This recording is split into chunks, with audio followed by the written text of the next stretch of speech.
नया साल, नई रिंग मैट, वो भी ब्लू कलर की।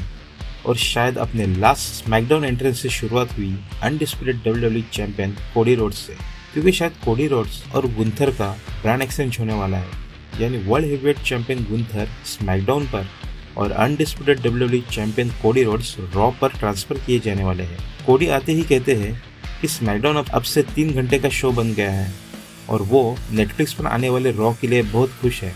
आगे वो कहते हैं कि वो रॉयल रंबल पर अपना अनडिस्प्यूटेड WWE चैंपियनशिप और wing eagle title ladder match में डिफेंड करेंगे। तभी सरप्राइजिंगली ड्रू मैकिंटायर की एंट्री होती है और इससे भी बड़ा शॉक तो ये था कि ड्रू रिंग में आते ही कोडी को गले मिलते हैं। भाई ये तो रियली शॉकिंग था। ड्रू कहते हैं, कोडी डर मत, मैं तुझे मारने नहीं बल्कि तुम्हारी मदद करने आया हूँ। और WWE एटीट्यूड एरा और बाकी एरा में कौन बेहतर रेसलर था मुझे पता नहीं, लेकिन इस एरा में तुम कोडी, हाँ तुम बेस्ट रेसलर हो। ड्रू ने तो केविन ओवेंस को रेप्लिका टाइटल लेके घूमता हुआ सरफिरा कह दिया और कोडी को कहा कि तुम्हें एक फ्रेंड की जरूरत है जो तुम्हारा ध्यान रखे ऐसे सरफिरों से। पर कोडी उसे इंटरप्ट करते हुए कहते हैं कि ड्रू तुम भी बेहतरीन रेसलर हो, कैसे तुमने WWE के डार्कर टाइम्स में WWE को अपने कंधे पर रखा था। कोडी शायद कोविड टाइम्स की बात कर रहा था जब ड्रू ने गोल्डबर्ग, ब्रॉक लेसनर जैसे भारतीयों को हरा के WWE चैंपियन बने थे। वो भी क्या दिन थे। आगे कोडी कहते हैं कि पिछले कुछ सालों से कैसे तुम रिंग में और माइक पर बीस्ट बने थे और अगर तुम्हें अनडिस्प्यूटेड WWE टाइटल शॉट चाहिए तो तुम ले सकते हो। पर ड्रू जैसे ही ये कहते हुए बाहर निकला, you need to watch your back, तभी केविन ओवेंस कोडी पर पीछे से अटैक करते हैं और दोनों टशन से WWE सिक्योरिटी के रोकने के बावजूद भी लड़ते रहते हैं। भाई शो के दौरान कमेंट्री पर माइकल कोल कहते हैं कि नेटफ्लिक्स का रॉ मिस मत करना दोस्तों, no one knows who might show up. इसका क्या मतलब हुआ दोस्तों?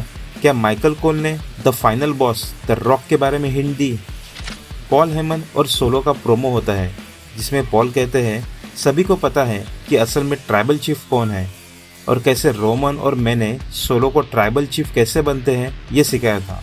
रोमन तो रेडी था अपना हेड ऑफ द टेबल और हेड ऑफ द WWE का पद छोड़ने के लिए, लेकिन सोलो ने उसे दगा दे दिया और उला फाला को चुरा लिया और हम सभी ब्लड लाइन मेंबर्स को छोड़ के टामाटोंगा, टांगालाओ जैसे जानवर और उस जेल से फरार जेकब फाटुक को अपने टीम में शामिल किया। पर मंडे नाइट रॉ पर ट्राइबल कॉम्बैट मैच के बाद हमें फाइनली एक विनर और एक लूजर मिल जाएंगे, जो हम सभी को पता है कि ओनली ट्राइबल चीफ होगा रोमन रेंस ही।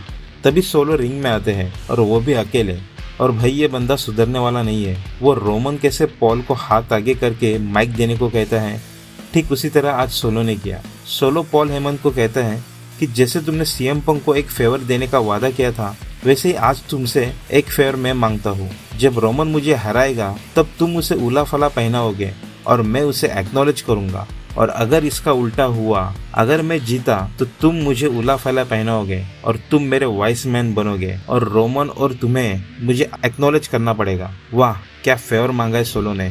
ट्राइबल कॉम्बैट मैच तो और इंटरेस्टिंग होता जा रहा है।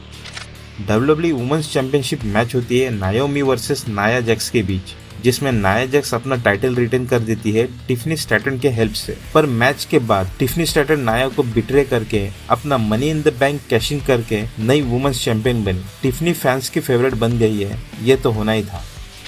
Main event of the show था 3-on-3 tag match, Sami Zayn, Jimmy Uso और Jey Uso versus the bloodline. Drew McIntyre match में इंटरफेयर करते हैं पर जे उसे रोक देते हैं। क्या ड्रू का ब्लड लाइन के मैच में इंटरफेयर करने का मतलब ये है कि Drew McIntyre tribal combat match में भी इंटरफेयर करेगा? आखिर में सोलो को ही जीतना था। ट्राइबल कॉम्बैट मैच के हाइप के लिए मैं तो काफ़ी एक्साइटेड हूँ रॉ ऑन नेटफ्लिक्स के लिए। क्या आप भी हैं? तो कमेंट्स करें। अगर ये वीडियो आपको पसंद आए तो लाइक, शेयर और सब्सक्राइब करें।